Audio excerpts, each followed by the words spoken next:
Yeah, hello out there in the community. It's Chris. It's the Mad Respect. Back sooner than before. So my last video was ultra super long. This one will probably be, hopefully, about half that length. But I do have an impossibly chunky box here from the discount comic book service. Because I didn't have my full payment in for week 4 of October, they withheld those books and then ship those along with week 1. So this is October, this would be 26th, and then November 1st, and then October 23rd, maybe? October 24th, 25th, and November 1st, 2nd here from Discount Comic Book Service. And I thought I'd start this video with some reviews. I read about half. A great big long video. I opened up a lot of books. I think I had a total of close to 80 total items, and after I went through them and waited for doubles that I'm stacking versus trade paperbacks that were also in that box, I believe there was 30 individual new books that I needed to read. So I packed those up into two of I would show you what it is. It's a nice Gemini box mailer. They can fit about, I'd say, 25 to 30 if you're stuffing it kind of comfortably in this. It's a nice box, and I use it for travel for my single issues to and from my work, or I will leave them in my garment bag to pull them out at the start of my shift and read them on breaks as time allows. And out of those 30 to 32 issues that I packed back, when was my last video? Probably the last weekend of October. I packed those up and brought them to work with me on the end of that weekend, and they've been there.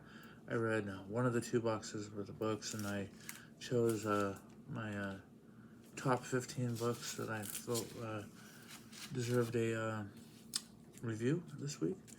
Let's go through them. This continuing issue. This is Children of the Vault, issue number 3 from Marvel Comics. This is from Dennis Camp, who last year jumped way onto my radar. Many thanks to Rock and Robbie and whoever not. Last year he had trifecta of books. He had Agent of World, he had Bloodshot, and I know there was one more, and I'm forgetting it. But yeah, I was quite taken with his work, and this is his first work for Marvel here. This is Children of the Vault by Dennis with art by Lucheska Mariska. And this is basically a Bishop and Cable team-up book as they try to take on the titular Children of the Vault, who were created, I guess there's an issue from the mid-aughts where they were created, but then they were popularized and fleshed out by Jonathan Hickman in Houses of X, Powers of 10. And so this is the Children of the Vault let out of the vault after at the beginning of the Fall of X, after the Hellfire Gala, where Xavier sent all the mutants through the meat grinder, supposedly. And now I believe Orcus is giving the children free reign to open up their city in the middle of a U.S. city, and as long as they're terminating mutants, Orcus is okay with them being mutants. And so Bishop and Cable here were able to avoid the call to the meat grinder, and their side mission here is to infiltrate the children of the vault and take them out.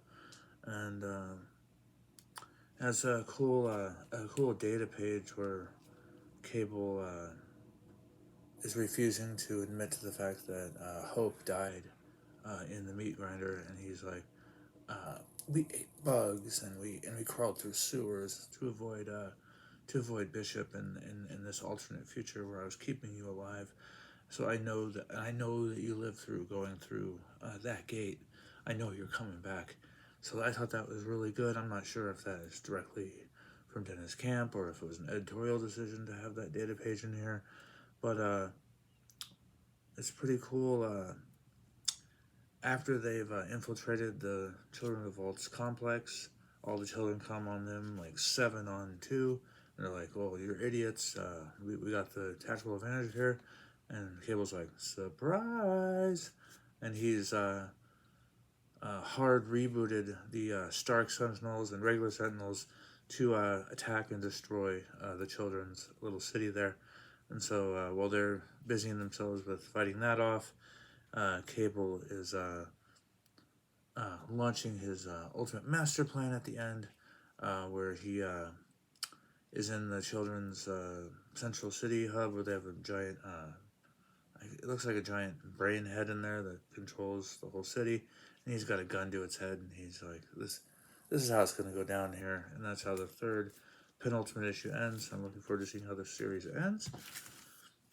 Here is the second issue of, I believe, a 4 of Hunt for the Skinwalker from Boom Studios.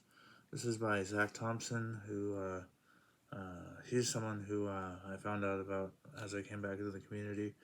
I think he did Mindset last year. That was really good.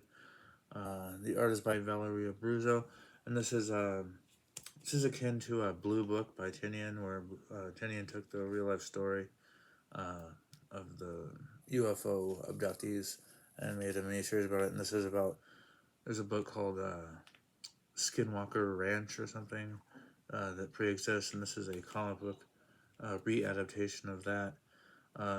In the first issue, you meet a family who's just bought a new ranch, and they're kind of stuck there because they over-leveraged their mortgage and they're underwater, so they can't really move out, even though there's strange lights in the sky, and the wife is seeing like a giant dog walking after midnight.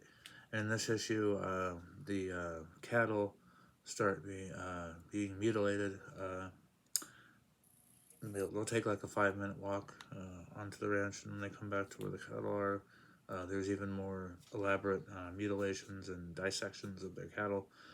And so the next night he sends his 3 bloodhounds out to chase the lights, and they hear them yowling horribly, and when they find them, they have been burned down to flesh and mutilated as well. And so that is the last straw for this rancher. He's now calling in the media to discuss the supernatural and alien activities at his ranch. Here is, I believe this is probably like the middle of this current arc for X-Men Red. This is by Al Ewing, and I believe the art in here, they don't show the creative team on variants, but I will say, even though Marvel books are now $5, I think I mentioned this in the last video, the cover stock is definitely like probably 10 times better than the old tissue related stuff. Yeah, the art in here is by Yildre. Yildre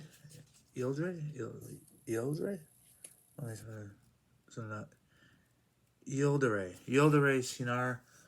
He was the artist on the entire run of the Marvels series, which might have also been Al Ewing, but had all... no, that was Kurt Busiek. Kurt Busiek did, I believe, a 10 or 12 issue maxi series from Marvel in 2021, ending in 2022, called The Marvels, and Alex Ross did all 12 A covers for the book, and that was...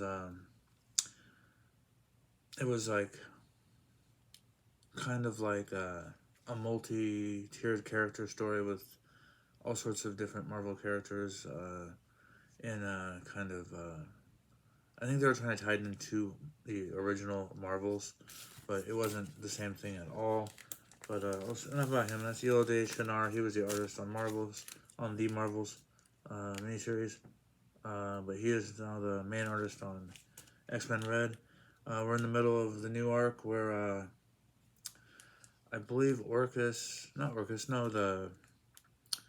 the uh, the Araco mutants who at the end of X of Swords went through the portal into the old Araco with Apocalypse and his wife and the children of Apocalypse. They all went into there.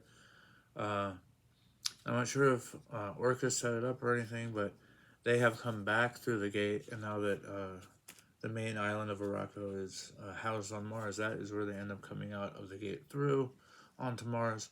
And they're like, all of you Iraqi mutants are weak, and we're still badasses, and we're taking over the whole thing. So, Storm and I don't know what they call it. They have their own council up in Mars. Storm in the council, which is her and Roberto De Costco and a guy called Fisher King and this fish monster guy. They're all on the table. There's like the Quiet Council on Earth, and this is the Mars Council. So the Mars Council is obviously going to oppose Apocalypse's wife, and they say, we've grown as people now. We don't have to be like monsters like we were in the past. And so basically, the issue prior to this, a lot of people died in fire. There's a fire. There's the four horsemen of the apocalypse. There's pestilence, death, famine, and I can't remember the fourth one. The fourth one has the firepower, and he burned up a lot of mutants in the last one.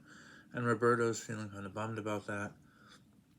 And Storm goes to confront death and pestilence, and then pestilence decides to cheat and shoot a wave of pestilence at Storm. And Nova, the younger Nova, he flies through and he takes the hit, and he's starting to basically unravel there, like he has leprosy or something, and he's dying.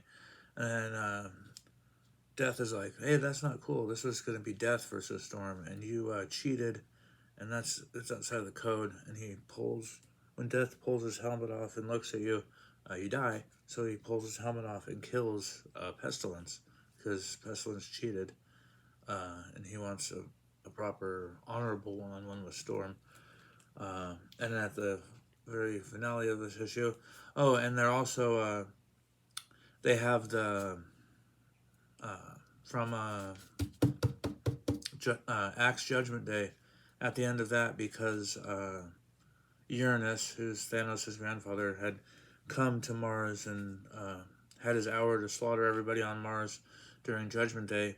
The Eternals, as an apology for that happening, gave all of the Mars mutants the Uranus trigger, which they can activate at any time, and Uranus will return to Mars for 1 hour and destroy any and all enemies of Araco at that point.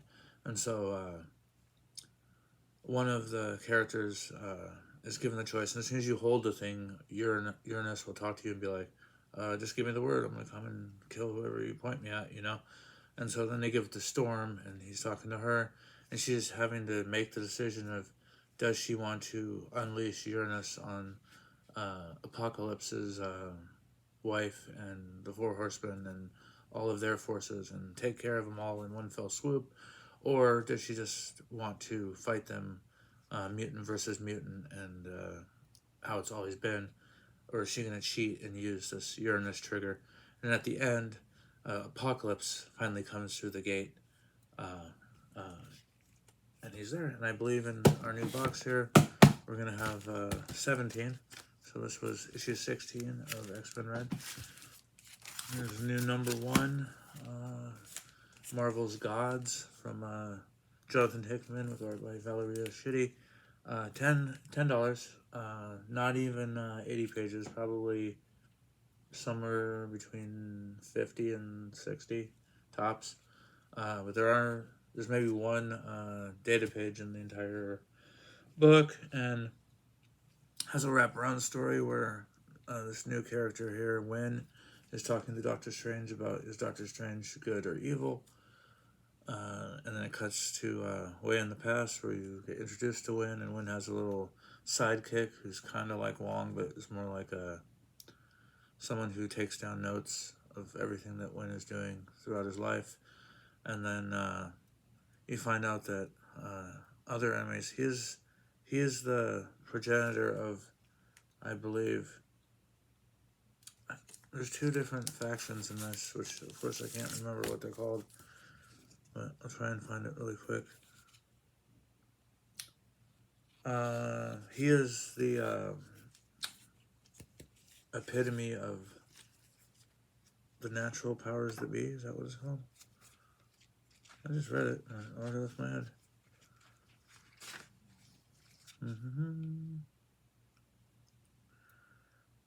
He's the icon of the natural order of things. And then there's another set of gods called the powers that be.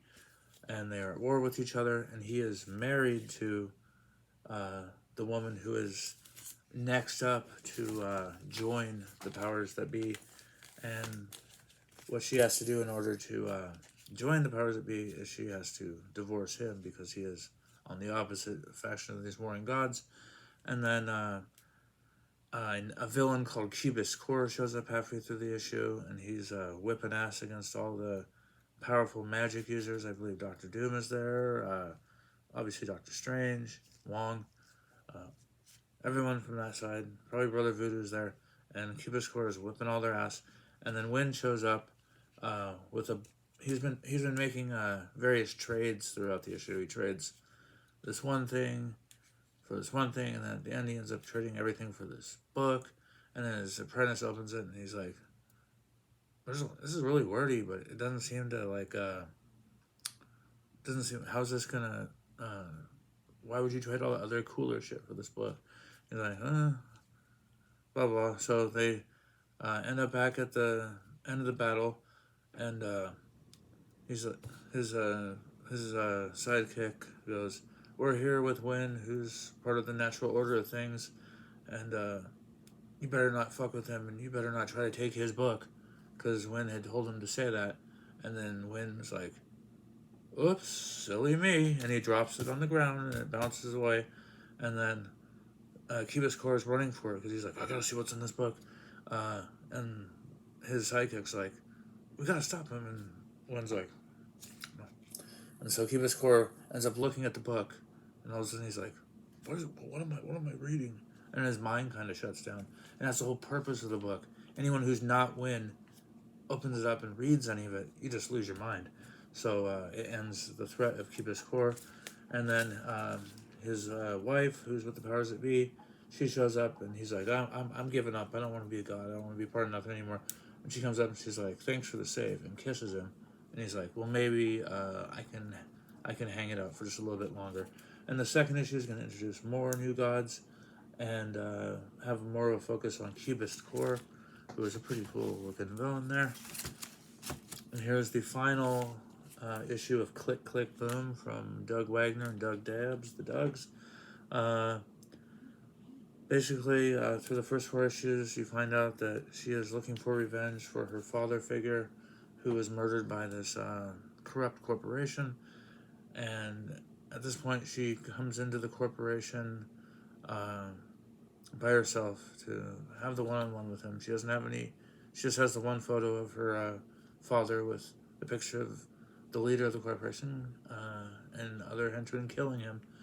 And they have a little conversation about it. He's like, "Yeah, he had been working with us for a long time, and then he quit, and we offered him a great deal of money to never publish any of these photos because he has a bunch of photos that make the company look really dirty."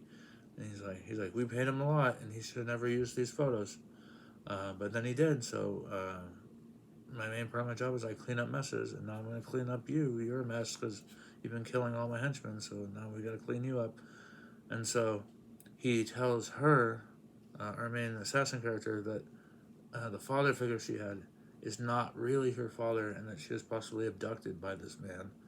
And he's like, I don't think you'll ever learn who your real family is." She's so upset about it, she starts to cry, and she punches him in the face, runs past all the henchmen, and throws herself out the window to her death. And meanwhile, the reporter lady, who she's been keeping safe throughout the miniseries, she has all the photos that our assassin has been compiling throughout the series, and she's uploading it all to the internet somewhere else in the building so that they can expose the corporation. And then she gets caught, and then he's like, "Well, I'm gonna kill you." And they've been holding a little bunny. They had a little bunny rabbit the whole thing. She's like, "Well, we'll make sure the bunny rabbit is safe. You can kill me, but make sure the bunny rabbit gets home." And then our assassin shows up, and they had told the reporter that she was dead, and the reporter's like, "I knew you wouldn't be dead." And so, takes out the henchman, no sweat. So there's only the leader of the corporation. He's like, "I usually don't like to get my hands dirty, but since I'm the only one here, I'm gonna have to do it myself." And he pulls out a big long knife, and the reporter looks over and whispers in the assassin's ear, and the assassin pulls out her Polaroid camera on a strap and proceeds to just whip this guy's ass using only the Polaroid camera until he's unconscious. And then they upload all the photos, and there's a group of burlesque dancers who are all wearing like paper masks of this assassin's father, and everything's exposed. And then it says 3 weeks later, and it shows the reporter packing up her apartment and talking to a couple FBI agents. And she's like, "Oh, I'm leaving town. I might even leave the country." And they're like, "You're not covering for the assassin, are you? Because that would be a federal crime." She's like, "I plead the fifth." And they sure get on the plane, and looking through the photos, there's a photo of a beach with like a big structure on it and a big X through it, like "Don't come here." But then on the last page, it shows the assassin on the beach, and the reporter's like, "Is this your bunny?" And the assassin runs up and gives her a big hug. So, happy ending. I liked it a lot. Good ending, good series. Check out the trade. Amazing Spider-Man issue 35. This concludes the Norman Sins, Kraven the Hunter, and Queen Goblin storyline, where Queen Goblin and Kraven have put Norman's Sins, synthesized it into a potion, and put it onto the tip of a spear, and they were going to stake up Norman with the spear and turn him back into the Green Goblin. But Peter interferes at that point, and he gets staked up with the powers of the Goblin, and he goes insane and becomes Spider Goblin basically. And he's been he buried Kraven alive, tit for tat for what happened to him in Kraven's last hunt. He whips ass on all sorts of people, and in these last two issues, he's been stalking Mary Jane and Paul for Paul stealing Mary Jane. And then Norman digs Kraven back up, and they're going to try and help him stop him. And Norman, he separates Peter and Kraven, and he's like, "Kraven, go keep him busy for a minute." And he tells Mary Jane, "It was nice knowing you," because he knows that in order to free Peter, he's going to have to obtain some of his sins back. And because when they come out of Peter, they have to go somewhere. They're not just going to go back onto a spear tip.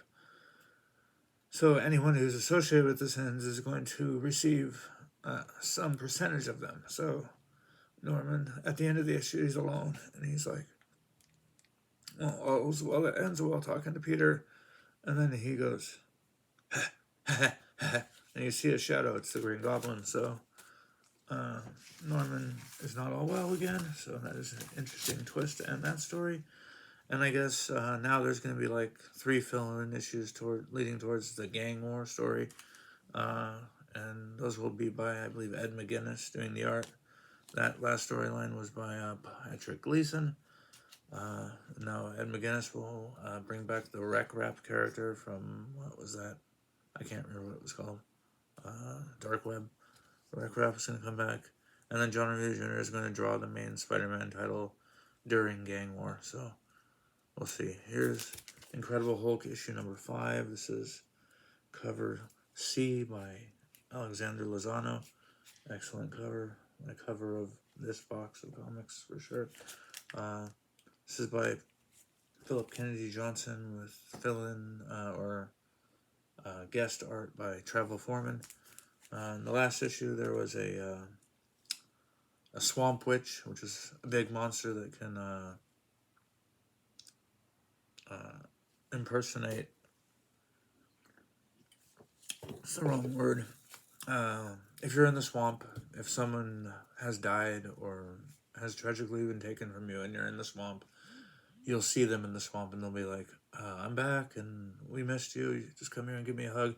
And then if you go and actually contact with this apparition, it makes apparitions of people who are long gone. So if you make contact, then you just get sucked up into this swamp witch, which is kind of like a big. Reminds me of like the Thing from like the '82 Thing, that it amalgamates, and you see all sorts of different monsters inside. So it looks like that. And in the last issue, Hulk is going through the swamp, and he gets waylaid by Man Thing, who pulls the essence of Hulk into the nexus of all realities, so that they can both speak to each other. When Man Thing's in the nexus, he is back to his human form. Ted. I remembered, huh? I remembered from MCU. So he can be Ted Sallis and talk to the Hulk, and he's like, Hulk, you're gonna have to help me get rid of this Swamp Witch. But at the end of the previous issue, the Swamp Witch had done an apparition of the girl he's with, her brother, who her brother had been murdered by her father when her father got drunk. He killed his son, but got away with it. And she has a large facial burn on her face, so he's been abusing her as well. So she sees her brother, and he's like, Dad's been hurting you. I see your face. But if you come and give me a hug, you're never gonna have to worry about Dad again. That's how the last issue ended. In this issue, you see she has contacted him, and she's being pulled into the Swamp Witch to be murdered. And Hulk in the Nexus is like, buzz off, leave me alone, let me out of here. I don't care. I don't care about what's out in the swamp, you know. Uh, and he's like, well, that girl is being eaten by the swamp monster right now. And he's like, all right, let me out of here. We'll do it. And so he makes short work of the swamp monster. They kill it, and then he rips apart the apparition of her brother, and she runs to grab it. And she's like, don't leave me, don't die again. I should have protected you. And then Hulk devolves back into Banner, and then as soon as Banner is Banner, you hear, hello there, Bruce. And you see Betty in the swamp, and the girl's like, no, don't trust it. This isn't Betty. It's this swamp monster. It's still alive. And so she throws a spear at Betty, and then on the next page, you see Betty turned into the Harpy, because Betty's the Harpy. And Betty's like, this girl is right after your own heart, isn't she, Bruce? And he's like, Betty, what are you doing here? And she's like, the queen of zombies came to talk to me, and she has a deal. She just wants you to bring her Hulk, and then she can use Hulk essence, and she can cure all of us of the Gamma. So please consider it and do it. And that's how that issue ended. So I'm sure that's just a scheme to get Hulk to show up. I'm sure they can't heal everybody who's been hurt by the Gamma. I doubt that seriously. Here's issue 2 of Green Lantern War Journal. This is also by Philip Kennedy Johnson. This is the John Stewart-centric Green Lantern book with art by Montos and covers by Taj Tenfold. In this issue, basically, John and his mother take a trip to Metropolis to get a sales pitch for a new job at the Steelworks. And about 2/3 of the issue is them talking with John Henry Irons. And at the end, in the first issue, some Green Lanterns came from space to attack John and say, we know you have Green Lantern technology, and the Earth is cut off from Green Lanterns, so we're here to take anything from you. And he made short work of them and whipped their ass, and he said, the next time you come for me, come prepared, or I'm just going to keep whipping your guys' ass. So at the start of this issue, those defeated Lanterns are licking their wounds, and they're like, we got to beef up if we're going to have a second shot at him. And then the Revenant Queen, who's like a zombie, she's like, "Do you want to be able to beat Jon Stewart? I'll give you the power," and possesses all of them. So the Revenant zombies attack uh, John and his mother on the subway home, and he is busy fighting them off. And then towards the end, one of the Revenant zombies puts a big scratch in his arm, and John is in the process of starting to turn. Uh, and they say, well, you can go see the Queen and maybe save yourself, and that's how that ended.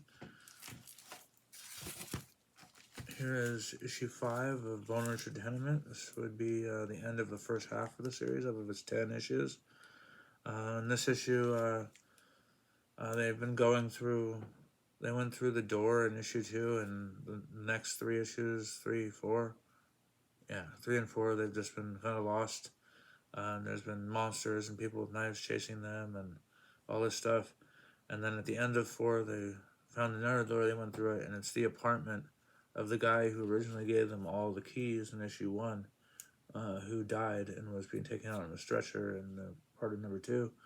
And they're in his apartment, and they're all just hanging there, and they have kind of safe haven for a while. And then the son character is telling his mom, "Don't open the door." She's like, "Well, this is the bathroom." And when they get in the bathroom, the son sees it. This is what the son sees, and everyone else sees it as normal. And then other characters are looking through the apartment because the asshole character thinks, "Oh, this guy is behind everything. We can find a secret entrance and maybe get back upstairs because this is his apartment. He caused all this." And so as soon as they go through the door, they find his secret lair, basically, and within his apartment. It has all his notes and stuff, and it has a copy of a book called The Bone Orchard Mythos, which is what this main story is called, Bone Orchard Mythos Tenement. And those are his notes in a book regarding that. And then one of the characters out of nowhere says a name, and they all start repeating it obsessively, and all these red bloody hands come out on the floor, and they're like, "Oh, we knew we couldn't say it. Let's get out of here." And so the boy's like, "All of us jump in the tub. They can't get us in the tub because there's all these names scrawled all over the tiles of the bathroom." And he's like, "Names have power. They can't get us from the tub."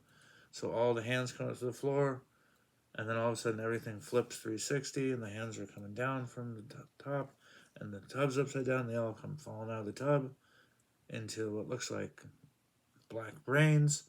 And then the boy is the first one to come up, and he's like, Mom, are you here?"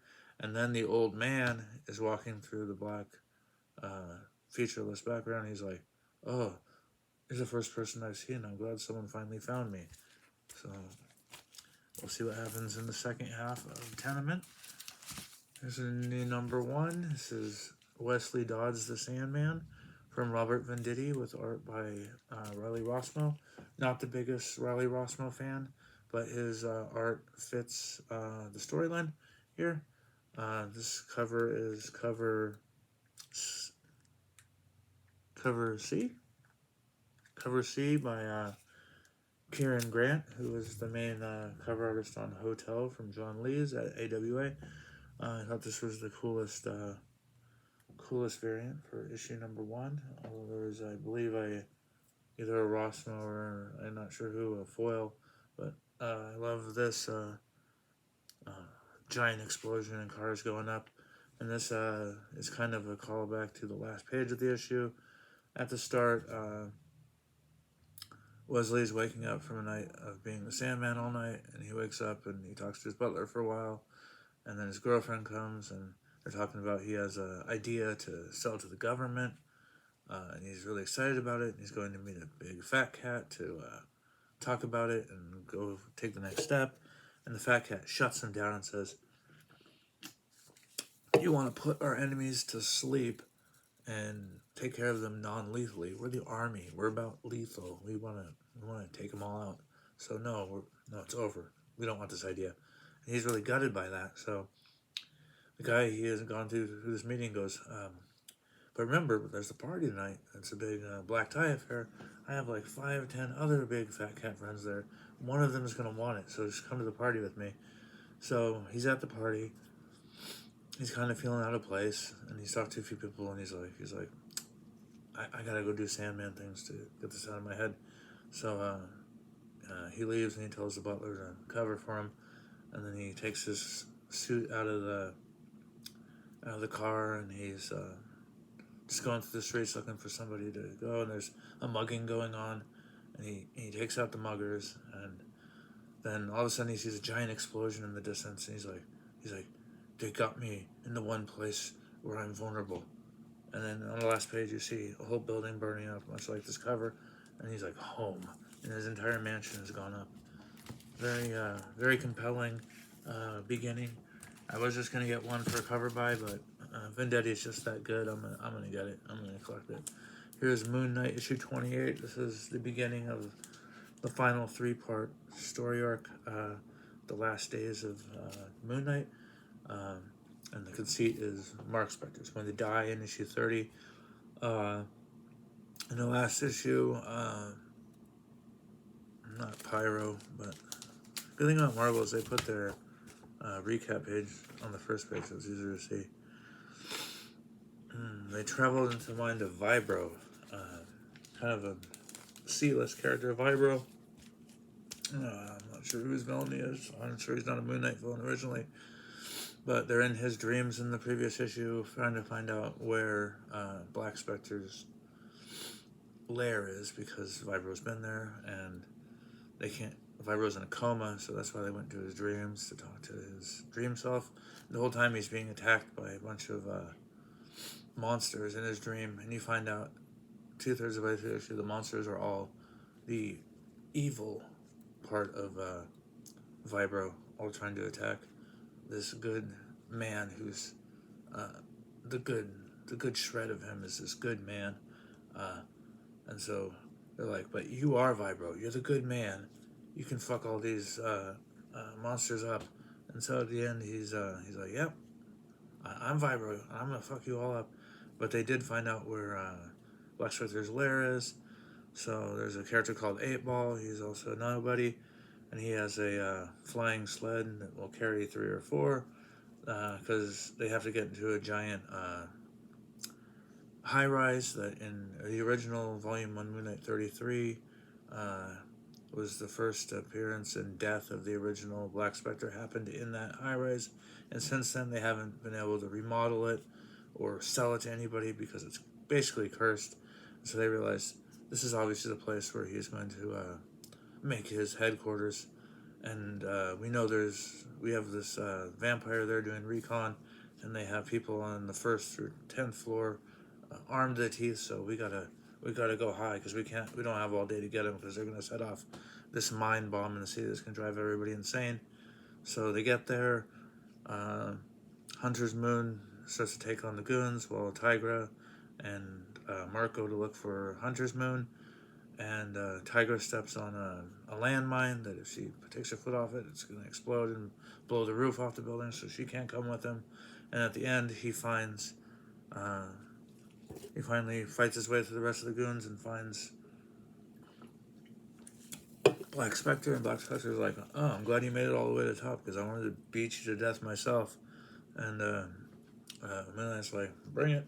And then you find out that Black Spectre had been talking to the Zodiac throughout the issue. And you find out that Zodiac has been stationed outside of the Midnight Mission, where the female vampire who'd been turned, like in the first 5 issues of the series, who's now like the secretary and like confidant to Mark throughout the series, she wanted to come on the mission, saying, I have vampire powers, I can help.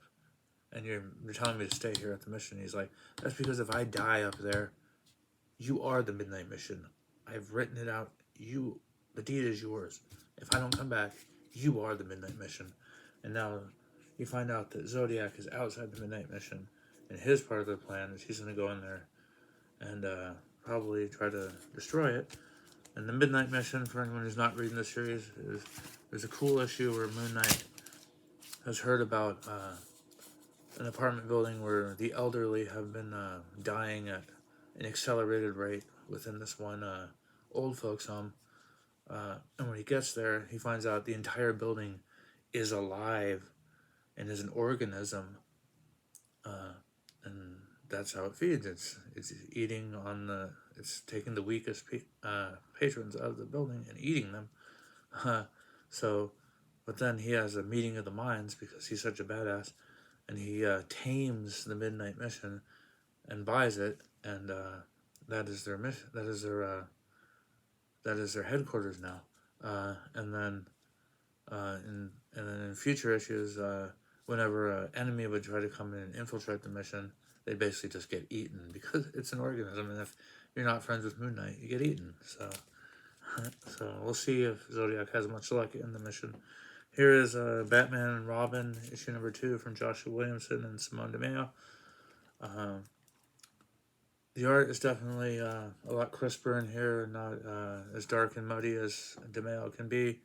In this issue, they find out that the White Rabbit, and Shush, and their team has hit Bruce Wayne with a dart that makes all like bats, biological bats, crazy and want to attack him anytime he's out in the open. So they realize that he's gonna have to do all his Batman's gonna have to do all his work from the cave or from the townhouse, and he can't come out in the open or the bats will all come and start, and they're not gonna hurt the bats. So Bruce is like, all right, that's fine, I'll stay down here in the cave, but you have something to do today. And he sends Damian to his first day of high school, and while he's there, everyone's making fun of him, like, oh, that's Bruce Wayne's son. He's just a fat cat rich guy. And they find out that Damian's writing and drawing his own manga in his free time, and they're making fun of that. And then they take it from him, and Damian's like, if you don't put that back in my hand, I'm gonna remove your hand. And so they're like, yeah, you're nothing. And then he whips a couple of the bullies, and then his teacher's like, no, you can't be having that kind of things. And then she's like, everybody sit down. And then she's like, all right, for anyone who hasn't known, we're going to introduce our new student. And Damian's suddenly gone. And then Damian has left, and he's Robin. And then he's searching for clues. And then, while he's searching for clues, Batman shows up. And, Damian's like, you're not supposed to go outside. And he's like, I'm in a building, but you're supposed to be at school. So, and then another point, Killer Croc quits this team of new villains because he has something to do with Poison Ivy, which I think is going on in Poison Ivy's book. And then there's another character who's kind of like Shush's boss, who we don't fully see. Here's The Sickness, issue number 2, chapter 2, from Jenna Chaw and Lonnie Nadler. Jenna Chaw is the artist. Lonnie Nadler is writing it. This is cover B by Tyler Boss of Four Kids Walk in a Bank, What's the First Place from Here fame. Excellent issue. The coolest part was you have the psychiatrist who, one of his patients in issue 1 was an old woman who was normally just frail and just stared out the window at the old folks home, but went insane because of this sickness and got superhuman strength and was killing people. So he's looking through old medical journals to see if there's any other information or encounters like that in the past. And so this issue took me about a half hour to read because there was full pages of a medical journal here that were actually quite fascinating to read. And then our main character is a teenage boy, and his whole thing is there's a Shirley Temple movie. This takes place in 1954. I think there's a Shirley Temple movie where it's one of the movies that Shirley Temple made when she was an adult. And all the people who used to like her as a kid are like, I wonder if she can act as an adult. And then his friend's like, oh, you're gay. You want to go see a Shirley Temple movie? And he's like, no, I just want to go because this girl I like is going to be there. And he's like, well, that's one thing. So they end up going to the thing, and they see the girl there. And she's like, what are you doing there? I didn't know you liked Shirley Temple. And then the jock guy's like, I've always liked Shirley Temple, even though he's calling his friend gay earlier. And then, in the middle of the movie, all of a sudden, the main character starts hearing the whispers in his ears that he's been hearing throughout the series. And he's like, shut up. And everyone's like, shh, be quiet, we're watching the movie. So he leaves the theater, and he goes home, and they show him eating dinner, and his parents, he sees them all weird with beaks, and they're telling him, this porcupine meatballs, eat it. And the meatballs look like they have tentacles crawling out of them. And he's like, how can you eat this stuff? It's disgusting. I gotta get out and get some air. And he's outside, And then you hear a voice going, "Come here. He's coming. He needs to see you." And then you see a tree and it has like a face grown out of it. And it's like, morphs into Shirley Temple. And she's like, "He needs to see you. And if you don't see him, it's going to be worse for everyone." So I think this was listed as a 12-issue series. And I think it's going to come out quarterly. The third issue I've already bought on a pre-order, and the fourth issue hasn't been solicited, so I'm not sure. Could take a couple of years for it to fully go out, unless it like. I hate it when a series is like from a nice indie publisher like that, and I get into it and then it never finishes because it's an indie company like that. Fishflies #2 from Jeff Lemire, written, drawn, colored, lettered, everything. Jeff Lemire. In the first issue, a robber murders or shoots a boy in a 7-Eleven robbery in this town where every 5 years these fish flies come through town. They're basically like, best thing I can say, they are like locusts. Locusts, when they come into town, they'll all come and they'll make that noise for 3 days, but then they'll shed their skins and fly away and leave the skins. So the fish flies are sort of the same thing, but in the millions. So when their skins are left behind, it'll be like a lake of them in parking lots, and you have to crunch through them. So in the first issue, 3 boys are there, and they get to the mini mart because someone had given them $20. One of the parents had given them $20, and they went, and the one kid's like, "I got the $20 from my dad, and I'm not buying you shit in there." But when they get there, he's like, "But if you take your shoes off and walk all the way through the parking lot through these dead fish flies in your bare feet, you get the whole 20. So the kid's like, "Yeah, I'll do it." And so he walks through, and he's like, "I want the 20 up front." He takes the 20, he walks through the thing, and when he gets inside the convenience store, the robbery is taking place, and it spooks the robber, and he shoots the boy, and then the robber forgets what he's doing all of a sudden because he feels super guilty instantly about shooting a child, and runs out through the parking lot, out into the fields where there's a ton of live fish flies, and they all engulf his body and tick, tick, tick, tick, tick, tick all over him, and he passes out, and the next thing he knows, he wakes up and all the skins are all over him, and he's got a big wound in his belly, and he ends up seeking refuge in a barn where he meets Franny here, her dad. It's kind of like a farmy sort of, not really a farm, but it's like a building. It's like more like an outbuilding, I guess. Like that's kind of part of his business. So she goes out there, she sees him in there. He's looking real sick, and she's like, "Oh, you look really sick, mister. I'll try to bring you some food later and some ibuprofen. My mom has that, you know." And the guy's like, "Oh, thank you.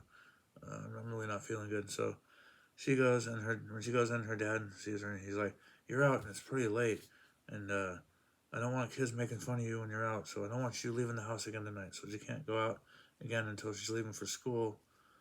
And during the night, he's metamorphosized into a giant fish fly. That's what happened when the live ones were crawling all over him. Somehow they sliced him and gave him the kind of werewolf syndrome into a big giant fish fly. So when she comes in with the food and the ibuprofen in the morning, it's a giant fish fly. And the last line of the first issue is, "Oh, hello there." And so in this one, she sees him, and he can't talk anymore because he's a fish fly. And she's like, "Oh, this is cool." She's like, "Why gotta go to school?" And at school, she's being bullied, and everyone calls her Franny, or like fake Franny or something, and they don't like her. And another girl puts gum in her hair, so she punches the girl out, and then Franny gets attention for punching. That's how it was in school for me. The bullies would come and fuck me up, and then it wasn't until I would react or try to retaliate, and I would be the one in trouble. Because it didn't matter what they did to you. We saw what you did to them. So that's kind of what happens to her. So she goes home. She's like, "Hey, Fishfly, you want to go for a walk with me?" So while they're walking, she's like, "Let's see how fast we can run into the forest." And he does it in one big giant Hulk jump from where she's standing all the way into the bushes. And she's like, "Wow, that's incredible." So she chases after him and finds him. And she's like, "Wow, that's cool that you can do that, you know?" And then another day passes, and she's like, if I put my hands around your neck, could you do that jump? And then they do that a few more times, and that's how this issue ends. And then it has cops who are, I guess the boy who was shot is still alive on life support. The cops are working the case. And then you see the robber as the guy, in an alternate kind of dream state where all the backgrounds are green. And like the backgrounds are green, everyone's dressed in green, and he sees the boy he shot, and he's chasing him through. And then the last he sees is the boy uh, in the door of the mini mart. He's like, "Please, please speak with me." Boy opens his mouth, and all these flies come out. That's pretty cool. But and then at the end of the issue, there's like one of the other boys gives his testimony about what happened that night, and he's like, "I wish you wouldn't have continued making fun of that boy. I'm sorry he was shot." And describes that he had the dream after the boy was shot, where everything was green. So it's kind of a shared dream, it looks like. And I think this is the last new #1. Here's The Devil That Wears My Face from David Pepose and Alex Cormack. Excellent. Alex Cormack is par none excellent, especially drawing a horror comic. And he draws Insanity really well. And basically, this is probably late 1700s or maybe late 1800s, where the Pope rules all and whatnot. And there's a man who's possessed in Spain, I think, and he's possessed by a demon so powerful that he just eats whatever you call it, eats all of the exorcists for lunch, basically, when they come to try to exorcise him. And so that's the first stinger. He's killed in his third exorcist, and then it cuts to present day, where we have this young exorcist who is like the Pope's go-to exorcist. The Pope is ailing and may not make it, but then there's the evil right-hand man type of guy who's like, well, I know of a guy in Spain who is possessed, and if you can save his son, it's a really rich family, and they can pull that into the church, so you can kill two birds with one stone. You can do your job and exorcise a demon, and the church gets well, And the exorcist doesn't care about the money necessarily, but he does want to save the guy's son, so he goes there, and the guy's like, another guy who I can eat, ha ha ha. And then he's like, what's your name? He's like, you can call me Legion. So they go through the exorcism rites, and he throws water on him, and it's cool. They show a demon as it's being exorcised. It's just like 1,000 eyeballs in a cloud around the person's head. Looks really great piece of Alex Cormack art. I'll show it. It looks too cool just to describe. Let's see. Yeah. So that's what it looks like when you start to exercise. But the trick is, he seemingly is in the midst of the exorcism, and then stops all of a sudden and goes, it's too hard, it's too hard. It's too hard, I can't do it. I have to send a group of 3 cardinals back from the Vatican, and they're more what do you call it? They're more qualified than me, and they can probably do this exorcism. And so it cuts forward to a week later, where he's gone home, and then the right-hand man guy comes up to him and he's like, what the fuck did I hear about you sending 3 cardinals back in your place to help this boy? You were supposed to deal with that. And he's like, don't speak to me like that. And you see him like just beat the shit out of this guy, and all of a sudden you see the look on his face, and he's got the same red eyes that the demon had. The demon jumped into this exorcist, and the exorcist's consciousness is in the possessed man, and he's there when the cardinals get there, and he's like, hey, I'm Father so-and-so who came to do this exorcism. You have to believe me, even though he's wearing my face. Legion is wearing my face. So very interesting. Definitely a very interesting idea for for an exorcism comic. Definitely a new wrinkle on it. I'm sure I've seen it. It might have happened before in the past. I don't think I've seen it recently, though. Very cool. Alright. I'll try to be as brief as possible with these. It's only been an hour doing reviews. I didn't expect those to take that long, so I will put a, what do you call it? I'll put a timestamp in the video for people who want to skip the reviews and come straight to the unboxing. Alright, here is set number 1.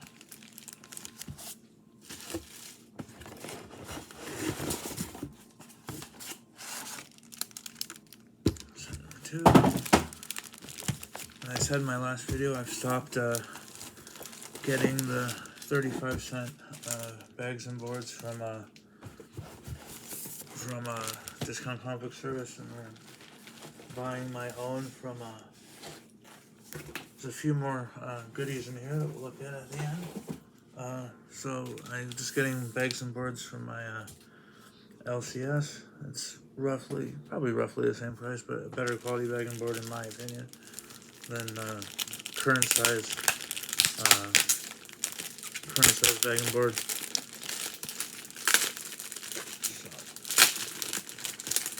So anyway, for people who are just coming in now or hit the timestamp, we're opening my pre-order from Discount Comic Book Service. These are books that released the last new comic book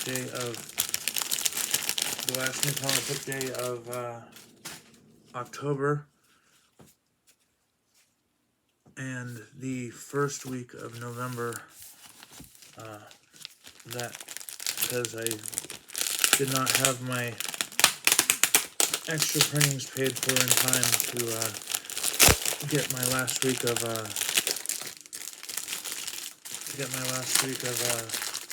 October sent on time, so they held them and shipped both weeks in one box. This could take a while. Alright, last one here. I like how they're starting to use these magazine bags to wrap them instead of just a shrink wrap, but I wish they would do it in a way that I could utilize the magazine bags after I get into them, because I could pretty much destroy them. Get them into them.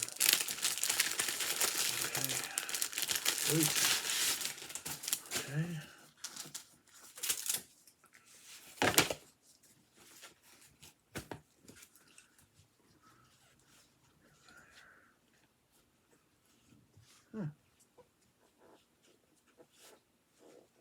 Okay, that's a back cover, that's why.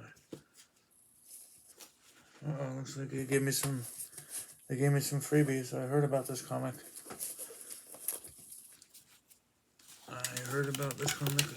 On videos in the community during this last week, yeah.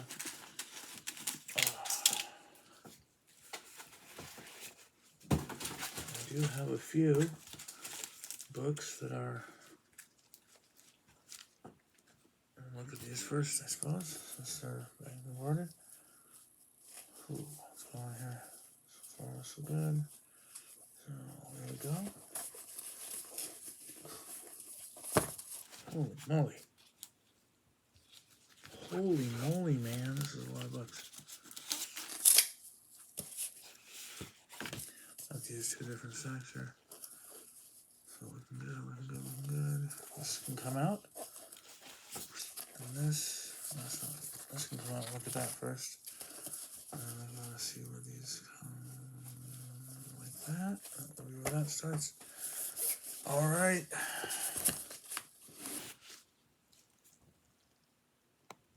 Bam.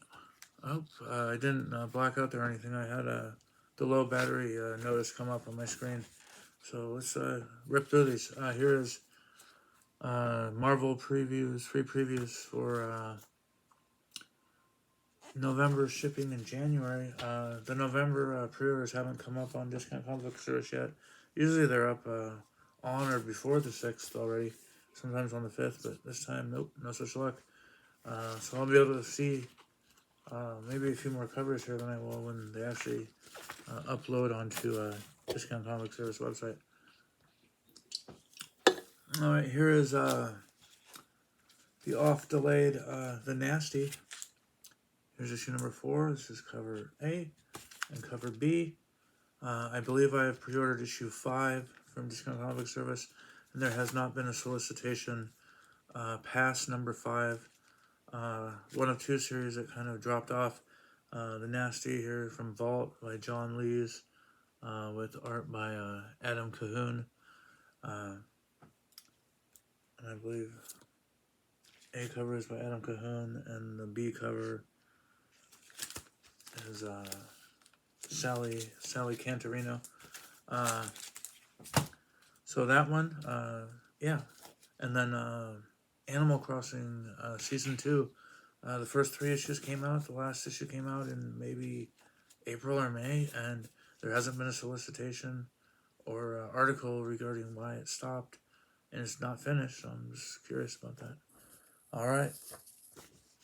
I don't know which ones of these are from the 7th or which ones are from the 25th, 24th. Here is Ghost Lore, issue number 6 from Colin Bunn and Leo Max, and this has a interlude and B cover by Jacob Rebelka. So this is a mom and dad. The dad is a priest, or not exile priest, but a failed priest, and his daughter, and they both have the power to see and talk to ghosts, and also release trapped spirits from the earth. In the last issue, the girl has met a group of about 20 people in a commune who all have the same power, and they say, join us, it'll be easier for you. So we'll see how the series continues. Here is Batman, Catwoman, the Gotham War Scorched Earth finale special. This is the cover G, foil edition by Kendra Kunko Lim of Catwoman. So, Batman, Catwoman, the Gotham War, Scorched Earth, #1 special concludes the storyline, which, according to those who think critical, was the worst Batman story of all time. I've been okay with it. Here is issue 2 of The Midnight Show from Colin Bunn and Brian Hurt of The Last Gun fame. This is their new horror miniseries. This reminds me a little bit of Night of the Ghoul. It's about a cursed movie being shown and monsters coming out of it for real. Definitely a different angle on it than Night of the Ghoul had, but same sort of thing. Here is the horror movie homage cover for The Ribbon Queen, issue number 4, cover C by Chris Ferguson. Did the layout, and the art is by Jason Burrows. You don't call it layout, designer. I think Chris Ferguson is the designer for all the homage covers at AWA. This is obviously a Friday the 13th homage. And if anyone knows who did the what movie the homage is for issue 3, it just had a piece of art from the interior of the series, with like a split down the middle, and then it had like a horror movie tagline type writing over it, but I don't know exactly what movie it is. So if anyone knows what that is, let me know in the comments or Instagram. Here is Heat Seeker, Gun Honey Presents Heat Seeker, issue number 4. This is the finale. This is cover B by Laura Braga. This is a spin-off series from the main Gun Honey, but does feature the main characters from Gun Honey. This is a new character who disappears people who are wanted by the government or need to disappear in general, and fakes deaths, and relocates people. So she was trying to relocate our main characters from that series. And here is the finale to Monomyth from Mad Cave Studios. Covers by Juan Doe. This is by David Hazan with Cecilio Lovalvo on the art, and it looks like we have a co-artist, Federico Bertoni, unless it's a co-writer. Nope. Co-artist on this issue is Federico Bertoni for the... Looks like Cecilia couldn't quite hit the finish line and finish the whole series. I'll have to go back and look at previous issues to see if he helped out on those. Here is the newest Comixology original come to print at Dark Horse for Scott Snyder and Dan Panosian's Canary. Definitely looking forward to getting into this. Dan Panosian is excellent artist, and he's doing a horror western with Scott Snyder. Got my money. Speaking of Mr. Panosian, here's King Spawn, issue number 27, the Dan Panosian variant. Awesome skull cover. I wonder if there's zombie soldiers in there. I guess Al's a soldier. He's slightly zombified. Here's delayed Star Wars The High Republic Halloween Trick or Read number 1. It actually reprints issue number 5 of the original High Republic ongoing series from 2021. And I saw this as on a hot list. It's worth no, not this. It was another one of these Halloween Trick or Reads was worth like $5 for some reason, even though they're free giveaways. Although DCBS charges you $1, but it's fine.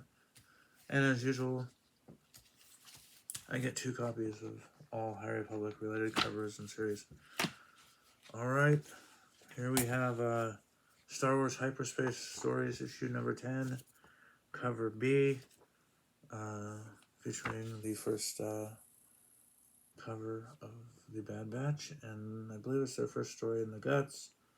And this whole 12-issue series revolves around this stuffed bear that has some rebel secrets inserted in it, and so it bounces from trilogy to trilogy, character to character throughout. Whether you're a good or bad character, you're gonna come across this stuffed bear.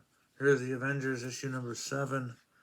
I don't believe I've even read issue number 6. I think that's in box B of that large order I got in the last video. So yeah, Avengers number 7. This is cover B, and it is by Lionel Castanellis, and it is a wrap, 60th anniversary wrapper. Beautiful. I like that cover. Here is We All Wear Masks, the Joker. But interestingly enough, this is issue number 6 of Batman, the Brave and the Bold. This is cover B by Christian Ward. This is another excellent skull cover this week. Damn, that's excellent. Batman Pygmalion is by Guillaume March. So, although the main selling point for our Brave and the Bold series was Batman the Winning Card from Tom King and Mitch Gerard's, a retelling of the events of Batman number 1, the first appearance or so of the Joker, fleshed out by King and Gerard's. It ran in issue 1 and 2. Part 3 was delayed till issue 5, and the solicit for January's issue 9, finally the conclusion of the winning card in issue 9, so I will have issues 1 through 9 of that series, because I'm just going to keep buying them until I have the full winning card. And I believe it says, We All Wear Masks Joker. He must appear in the Batman-related story in here that is not the winning card. I know, unless they printed the back cover. But I know it's not the story, the winning card, because the Joker had a certain font in that story, and that's not the same font. Here is Void Rivals issue number 5, cover B. It is by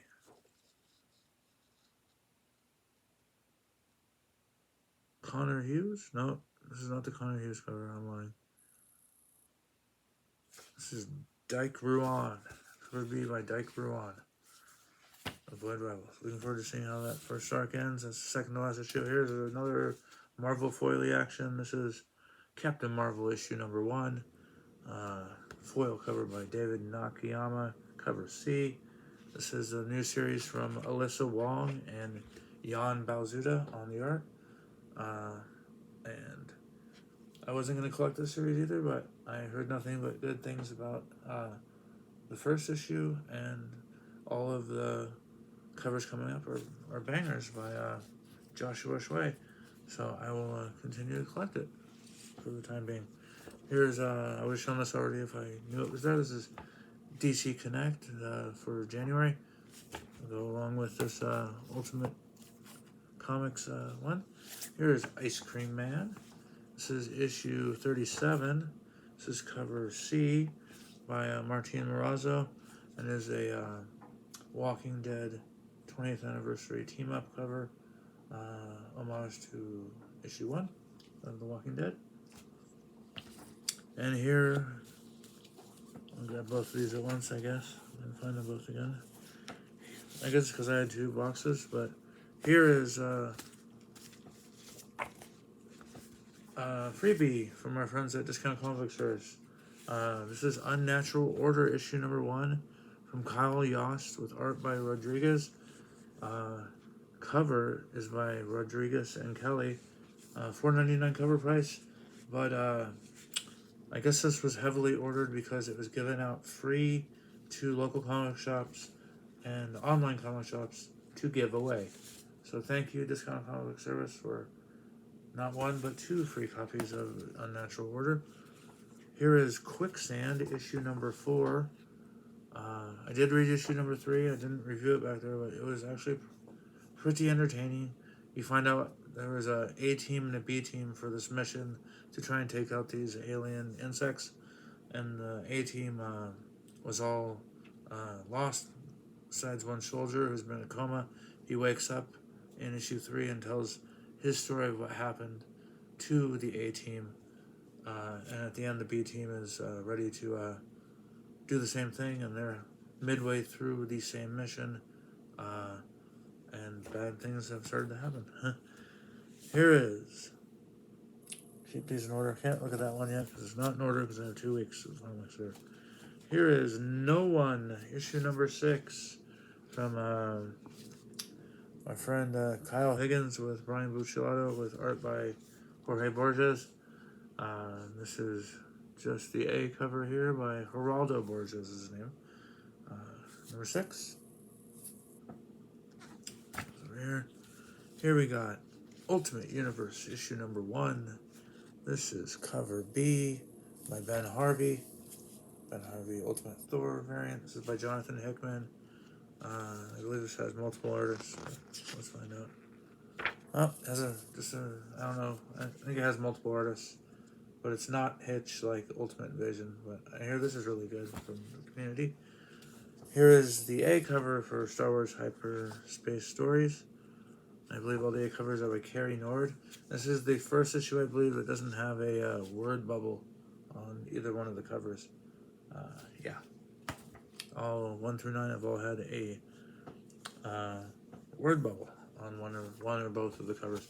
Here's Rare Flavors, issue number 2 from Ram V and Felipe Andrade. Cover A by Andrade and cover B by Rafael Albuquerque. Great series. I loved issue 1. I'm looking forward to issue 2. And I'm wondering what happened to my 3rd printing of issue 1 from, what would you call it? From Billiard Economics and Comics. From what I've read online, it is out, but maybe he just had it held from him by distributors. Here's World Tree issue 5, 2nd printing. Covers by, I believe these covers are all by Fernando Blanco, but yeah, the 2nd printings have been kind of left something to be desired. There were multiple printings, they've all been just the main A cover with a little bit of more digitization somewhere on the cover. yeah. Here is Universal Monsters Dracula, issue number 1. Cover B by, what's his name? Cover B by Joshua Middleton.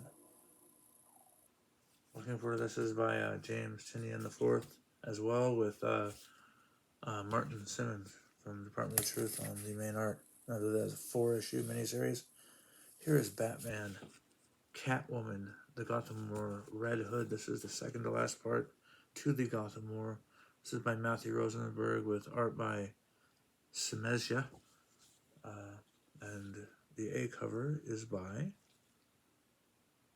Carmen Di Giamenico of Joker, the Man Who Stopped Laughing main art.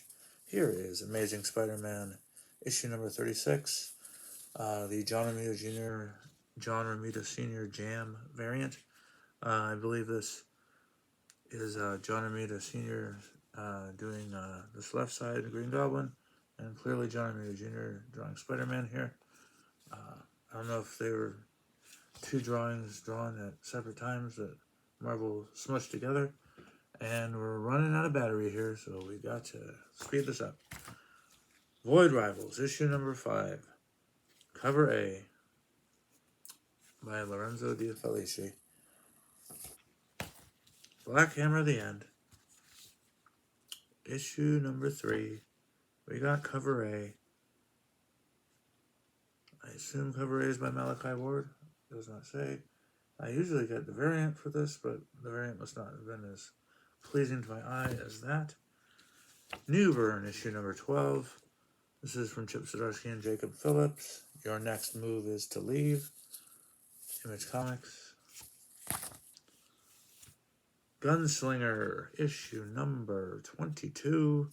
Todd McFarlane. This is the first issue drawn by Dexter Soy, taking over as the main artist as of, this is issue 25 here it says. Pardon me. Issue 25. Dexter Soy takes over for Brett Booth with this issue. Yeah. Here is Radiant Black, issue number 26. No, this is issue 26.5 by Marcelo Costo. Part 3 of the Catalyst War, 26.5. Something is Killing the Children, issue number 34. Cover A by Werther Dell'Edera. The penultimate issue of the wherever they're at arc. They're in New Mexico. What do I say here? That's the damn name of the story in the back. Easy Creek Corral in New Mexico.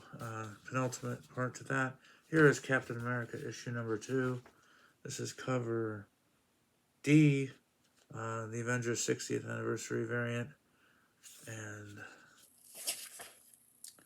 this art is by Phil Jimenez. Ice Cream Man, issue number 37, cover B.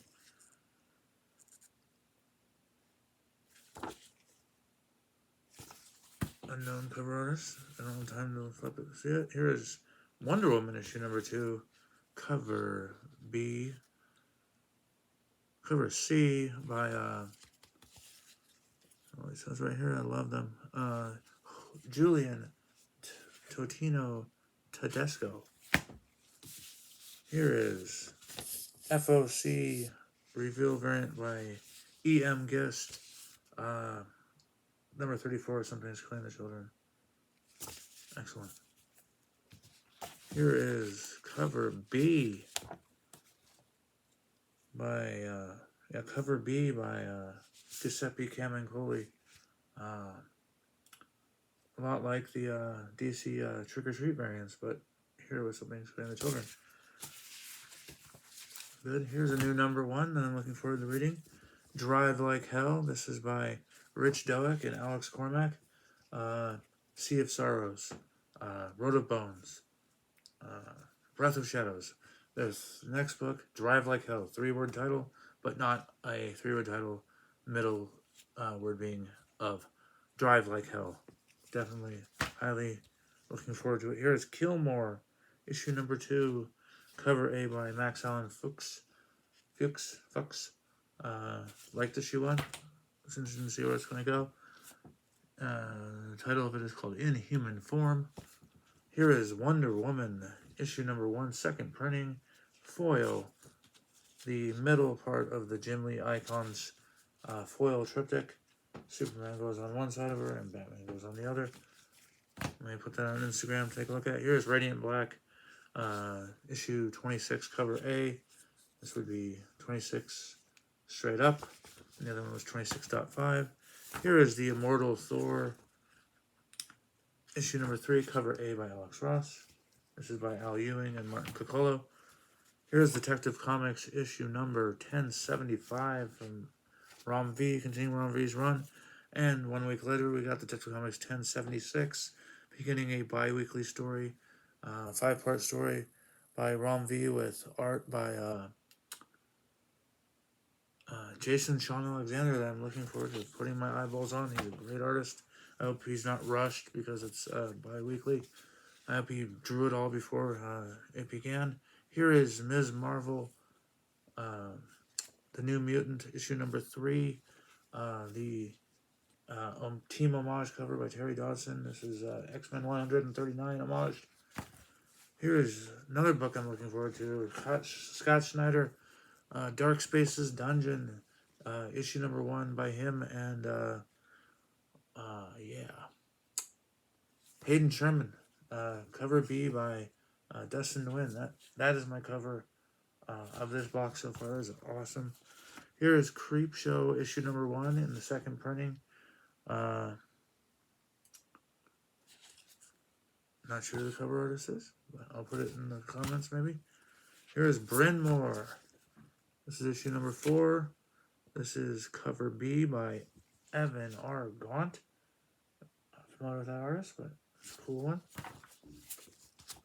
Void Rivals, issue number 5. This is cover E, A, B, C, D, E, F. Cover F, the Walking Dead 20th anniversary team-up variant. It's the first time I put my eyeballs on this one. It was never shown in solicits. Here is The Flash, issue number 2. This is the cover B by the main artist, Mike Deodato Jr. I like that one best. Here's Wolverine, issue number 37, second printing. This is an awesome cover. I believe it's Juan Jose Rip. It's a, what do you call it? Piece of art from the inside, repurposed as a cover. Here's Universal Monsters Dracula, cover A by Martin Simmons, number 1. Tinian and Martin Simmons. And last but not least, The Sensational She-Hulk, number 1, cover D by Adam Hughes. Beautiful foily cover on the Hot 10 this past week. I don't know how well it shows up on this screen, but I'm going to say goodbye to all you guys. Thanks for putting up with this extra long video again this week. I got to hit stop here so the video actually finishing. Take care. I'll see you in another video sooner or later. They haven't even pulled my comics for this week, so it's probably going to be another 2 weeks before I'm up again. Take care. And we're not done. I'm back. I forgot about the goodies in the bottom of the box. Let's hope I have enough time to record this. Here is Star Wars The High Republic Adventures, the Monster of Temple Peak, and Other Stories collection. These are originally published at IDW. Now the license is at Dark Horse, so Dark Horse collected these stories in trade paperback. I have the 4-issue miniseries, The Monster of Temple Peak, as I collected it back at the time. I'm just curious where the and other stories come in. That's why I was willing to pick up a trade there. Here is The Nice House on the Lake, deluxe edition hardcover from DC Black Label. This is James Tynion IV with Alvaro Martinez Bueno and Jordi Belair. All 12 issues collected and deluxe hardcover, looking good. And last but not least, will come out the first offering from the Distillery comic label after their Jam #1. What's that thing called? I can't remember what it's called. It's called Devil's Cut, which had like a dozen 8-page stories, previews of the new Distillery books coming out now and soon. This is Gone, issue #1, written and illustrated, whole smear by Jock. So this is the first proper #1 beginning miniseries from the Distillery. And I believe next up is going to be Samana from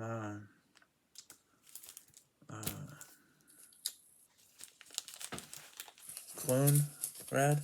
Not Clune Rad, but Clune. Becky Cloonan and that great female cover artist. I'm blanking on the name. She does a lot of Dynamite covers and Boom covers and all covers. I can't remember her name. But it's Becky Cloonan and her both doing the art and story in that book. That's called Samana. And then the third title that has been mentioned is called Blasphemous from Mirka and Dalfo, who will be writing, drawing, and everything on that book as well. So I was back here quick. That was the rest of the box. I'll splice it together and you'll see this video next. We'll see you next time.